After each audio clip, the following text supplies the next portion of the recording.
अस्सलाम वालेकुम dear students. आज का जो हमारा टॉपिक है वो है CSS। ठीक है। CSS का टॉपिक स्टार्ट करने से पहले हम ये सीखते हैं कि CSS जो है उसका क्या पर्पज़ है, हम क्यों यूज़ करते हैं उसको वेब डिज़ाइन के अंदर। जैसा कि डियर स्टूडेंट्स हम लोग HTML पढ़ चुके हैं। HTML जो है वो एक हाइपर टेक्स्ट मार्कअप लैंग्वेज है। ये प्रोग्रामिंग लैंग्वेज नहीं है, इसमें जस्ट टैग्स बने होते थे और हम उस टैग्स को यूज़ करते थे अपनी वेबसाइट का बेसिक स्ट्रक्चर बनाने के लिए। बिल्कुल इसी तरह जैसा कि मैं एक घर बनाना चाह रहा हूँ, उस घर का जो बेसिक स्ट्रक्चर है वो तो मैं HTML के ज़रिए बना लूँगा, लेकिन उस घर का बेसिक स्ट्रक्चर बनाने के बाद अब मैंने उस घर की जो दीवारें हैं या छतें हैं उनको अब मैंने पेंट करना है या सीलिंग या पेलिंग वगैरह करनी है ताकि मेरा जो घर है उसको और ज़्यादा खूबसूरत बनाया जा सके। तो उसके लिए जो HTML है वो तो मुझे अलाउ नहीं करेगी कि मैं उस घर को और ज़्यादा खूबसूरत बना सकूं। तो उसके लिए जो है वो CSS को यूज़ करूँगा। जो CSS है वो क्या करेगी, वो मेरे घर को पेंट कर देगी, मीन्स के मेरा घर जो है और ज़्यादा अट्रैक्टिव और ज़्यादा खूबसूरत हो जाएगा। बिल्कुल इसी कॉन्सेप्ट को वेब के अंदर ले जाएं। अब मैंने वेबसाइट जो है वो तो बना ली है HTML के ज़रिए, लेकिन उस वेबसाइट्स को और ज़्यादा अट्रैक्टिव या ब्यूटीफुल बनाने के लिए जो है वो मैं CSS जो है वो यूज़ करूँगा। इसका मतलब है कि जो CSS है वो मेरी वेबसाइट को और ज़्यादा अट्रैक्टिव या ब्यूटीफुल बना देगी। इसी तरह एक और एग्जांपल देख लेते हैं। जिस तरह नॉर्मली क्या होता है, फीमेल जो है वो मेकअप यूज़ करती हैं क्या करने के लिए, अपने आप को और ज़्यादा ब्यूटीफुल या अट्रैक्टिव बनाने के लिए। बिल्कुल इसी तरह जो CSS है वो वेब डिज़ाइन के अंदर मेकअप का काम कर रही है, मीन्स का जो वेबसाइट है उसको और ज़्यादा अट्रैक्टिव या ब्यूटीफुल बना रही है। उम्मीद है कि आपको ये CSS का ये समझ आ गया होगा कि CSS जो है वो हम क्यों पढ़ना चाह रहे हैं।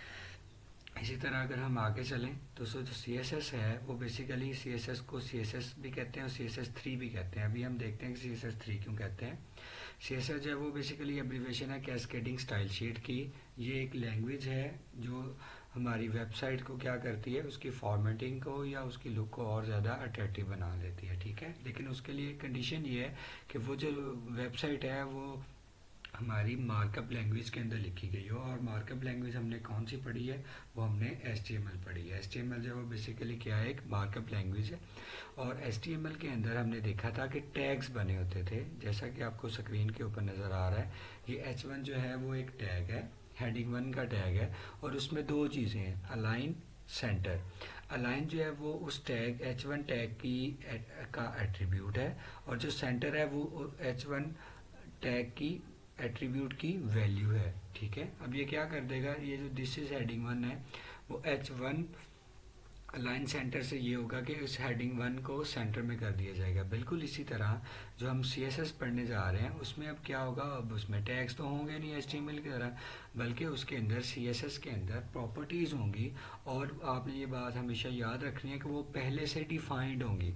अब जिस तरह HTML के अंदर हमने देखा था जो टैग्स थे वो पहले से डिफाइंड थे, हम उन टैग्स को सिर्फ यूज़ करते थे अपना अप्लाई करने के लिए वेबसाइट के अंदर। बिल्कुल इसी तरह CSS के अंदर जो प्रॉपर्टीज़ होंगी, अब वो जो प्रॉपर्टीज़ होंगी वो हमेशा पहले से डिफाइंड होंगी। हमने उन प्रॉपर्टीज़ को जस्ट यूज़ करना है अपने वो वाला काम करने के लिए जिस काम को करने के लिए उस प्रॉपर्टी को डिज़ाइन किया गया।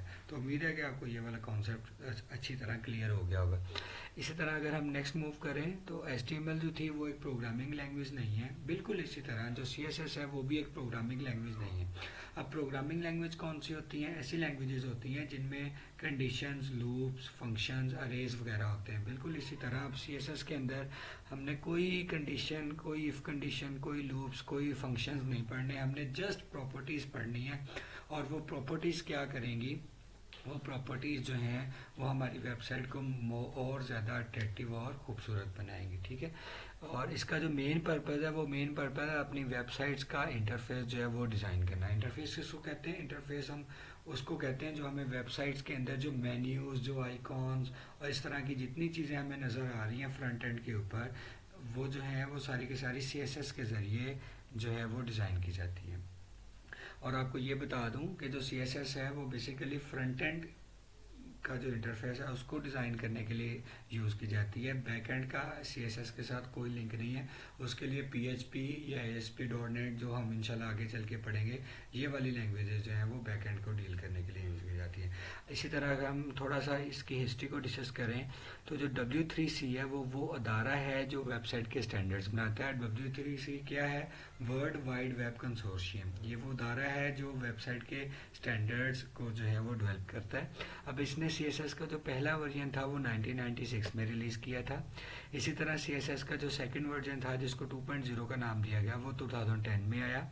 और जो इसका CSS का लेटेस्ट वर्जन है जिसको हम CSS 3.0 भी कहते हैं वो 2012 में यानी कि 2012 में रिलीज़ किया गया। और जितने भी अब हमारे लेटेस्ट वेब ब्राउज़र्स हैं वो सारे के सारे CSS के सारे वर्जन्स को सपोर्ट करते हैं, ठीक है। और इस तरह हर वर्जन के अंदर CSS 1 के अंदर कुछ प्रॉपर्टीज़ थी, CSS 2 के अंदर नई प्रॉपर्टीज़ ऐड कर दी गई। अब जो CSS 3.0 है उसके अंदर और ज़्यादा प्रॉपर्टीज़ को ऐड कर दिया गया। वो प्रॉपर्टीज़ ही हैं जो हमने जो है CSS के अंदर स्टडी करनी है। इसी तरह अगर हम नेक्स्ट कंटिन्यू करें तो हमें सबसे पहले तो ये पता होना चाहिए ना, जो हमने अभी हम बात की है कि CSS के अंदर प्रॉपर्टीज़ ही पढ़नी है। और हमने ये भी बात की कि CSS की जो प्रॉपर्टीज़ हैं वो पहले से डिफ़ाइन कर दी गई है। अब हम ये स्टडी करते हैं कि CSS की जो प्रॉपर्टी हमने स्टडी करनी है वो प्रॉपर्टी किन चीज़ों से मिलके बनी हुई है। जिस तरह हमने अभी बात की, जो HTML के अंदर टैग्स थे, जो टैग्स हैं वो दो चीज़ों से मिलके नॉर्मली बनते हैं। एक टैग के अंदर एट्रीब्यूट होता है और सेकंड नंबर पे उस टैग की उस एट्रीब्यूट की वैल्यू होती है। बिल्कुल इसी तरह जो CSS की प्रॉपर्टी है उसके अंदर भी तीन चीज़ें होती हैं। पहली को कहते हैं CSS प्रॉपर्टी का सिलेक्टर कहते हैं, सेकंड नंबर पे प्रॉपर्टी की वैल्यू होती है प्रॉपर्टी होती है और थर्ड नंबर पे वैल्यू होती है। मीन्स के तीन चीज़ें होंगी CSS की प्रॉपर्टी के अंदर। First one is selector, second one is property, third one is value. अब हमेशा आपने याद रखना है जो CSS की जो फर्स्ट वन बात कर रहे हैं प्रॉपर्टी के सिलेक्टर की, सिलेक्टर कौन होगा? सिलेक्टर हमेशा HTML का टैग होगा, ठीक है। जिस तरह अभी मैं एग्जांपल के तौर पे लें, अब ये जो हेडिंग वन है ये HTML का टैग है। अब ये CSS में क्या होगा? CSS में इसको हम टैग नहीं कहेंगे, CSS में हम इसको सिलेक्टर बोलेंगे। तो उम्मीद है कि आपको क्लियर हो गया होगा। अगर हम सेकंड वन की बात करें प्रॉपर्टी, HTML के अंदर अगर हम बात करें HTML H1 टैग था, अलाइन जो थी वो क्या थी? वो एट्रीब्यूट थी, इसी एट्रीब्यूट है। बिल्कुल इसी तरह CSS के अंदर H1 जो है वो अब टैग नहीं है, हम उसको अब सिलेक्टर कहेंगे। इसी तरह जो अलाइन एट्रीब्यूट है HTML के अंदर, अब CSS के अंदर हम उसको एट्रीब्यूट नहीं बोलेंगे बल्कि हम CSS के अंदर उसको प्रॉपर्टी बोलेंगे। और थर्ड वन अगर मैं सेंटर की बात करूं, HTML के अंदर ये एक वैल्यू है, लेकिन CSS के अंदर भी ये बेसिकली वैल्यू ही रहेगी, इसका नाम अब चेंज नहीं है, ठीक है। तो उम्मीद है कि आपको क्लियर हो गया होगा। अब इसी तरह अगर हम थोड़ी सी और डिटेल में जाएं तो जो सिलेक्टर है वो बेसिकली हमेशा HTML का टैग हुआ करेगा जिसको हम स्टाइल देना चाह रहे हैं। अब इसी तरह एग्जांपल के तौर पे H1 है, टाइटल है, बॉडी का टैग है, जितने भी HTML के अंदर हमने टैग्स पढ़े हैं वो सारे के सारे जो हैं वो सिलेक्टर है। इसी तरह अगर हम उन आगे सेकंड वन की बात करें, जो उन टैग्स का एट्रीब्यूट है वो बेसिकली क्या है? वो CSS की प्रॉपर्टी है। एग्जांपल के तौर पे लें कि जो कलर है अब वो क्या है? वो बेसिकली प्रॉपर्टी है। बॉर्डर है वो क्या है? वो बेसिकली प्रॉपर्टी है। अलाइन है वो क्या है? वो बेसिकली प्रॉपर्टी है। इसी तरह अब वो जो प्रॉपर्टीज़ हैं वो किन की प्रॉपर्टीज़ हैं? उन प्रॉपर्टीज़ की बेसिकली वैल्यूज़ हुआ करेंगी जो हम असाइन करेंगे प्रॉपर्टीज़ को। जब तक हम वैल्यू असाइन नहीं करेंगे प्रॉपर्टी को तब तक वो प्रॉपर्टी जो है वो अपना काम जो है वो नहीं कर सके, ठीक है। इसी तरह अगर हम थोड़ा सा नेक्स्ट कंटिन्यू करें, ये उसका सिंटैक्स है जो हमें क्लियर होना चाहिए। जब भी हमने CSS की प्रॉपर्टी यूज़ करनी है तो हमने सबसे पहले सिलेक्टर लिखना है। अब सिलेक्टर क्या होगा? सिलेक्टर हमेशा HTML का टैग होगा। इसी तरह हम अब फिर उसके बाद कर्ली ब्रेसेस यूज़ करेंगे। कर्ली ब्रेसेस जो है वो यूज़ करते होते हैं ब्लॉक के लिए। जब भी हमने सिलेक्टर लिखना है उसके बाद फ़ौरन हमने कर्ली ब्रेसेस यूज़ करनी है और इसके अंदर हमने उस सिलेक्टर की प्रॉपर्टीज़ लिखनी है जो उस सिलेक्टर के ऊपर अप्लाई होंगी, ठीक है। अब जिस तरह मैं एक प्रॉपर्टी इधर प्रॉपर्टी का नाम आएगा, उसके बाद हमेशा कॉलन आएंगे और उस प्रॉपर्टी की वैल्यू आएगी जो वैल्यू उस प्रॉपर्टी के ऊपर अप्लाई होगी।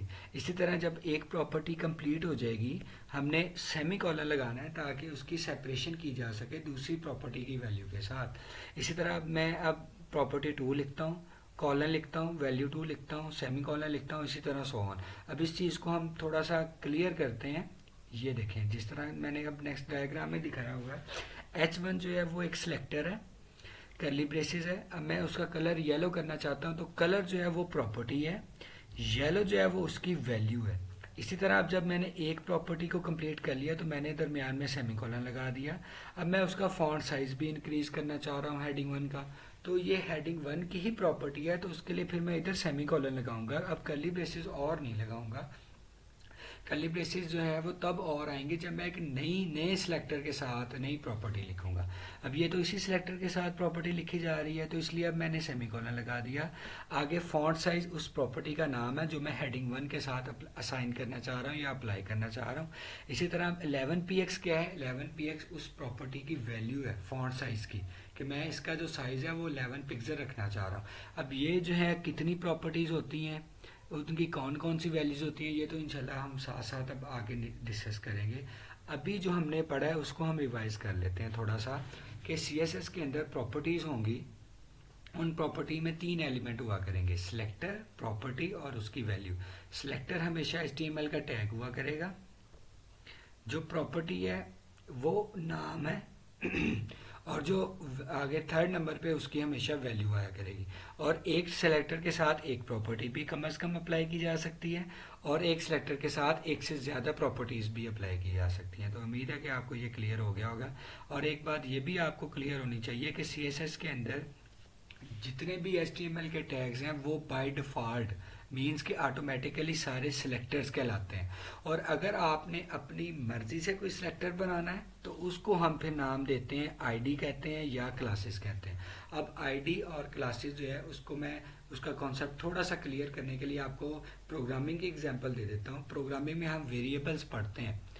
अब जो मैंने लिखा इंट ए, अब जो इंट है वो बेसिकली क्या है, वो तो बाय डिफ़ॉल्ट एक जो है वो डाटा टाइप है, ठीक है। लेकिन जो मैंने ए लिखा है वो यूज़र डिफाइंड है, वो यूज़र डिफाइंड वेरिएबल है, वो पहले से लैंग्वेज के अंदर नहीं बना हुआ बल्कि वो मैंने खुद बनाया है अपना डाटा स्टोर करने के लिए। बिल्कुल इसी तरह HTML के अंदर जो मैं अपनी ज़रूरत CSS के अंदर जो मैं ज़रूरत के तहत अपना कोई सिलेक्टर डिफाइन करूँगा तो उसको फिर मैं आईडी या क्लास का नाम लिया करूँगा, ठीक है। तो इंशाल्लाह ये फिर आगे चल के हम पूरा एक टॉपिक पढ़ेंगे सिलेक्टर का, तो उसमें मैं जो है आपको क्लियर डिफाइन कर दूंगा, ठीक है। अब जिस तरह अब ये पूरा जो मैंने डायग्राम है ये वाली, अब इस पूरी डायग्राम को जो है वो मैं डिक्लेरेशन ब्लॉक कह सकता हूँ, ठीक है।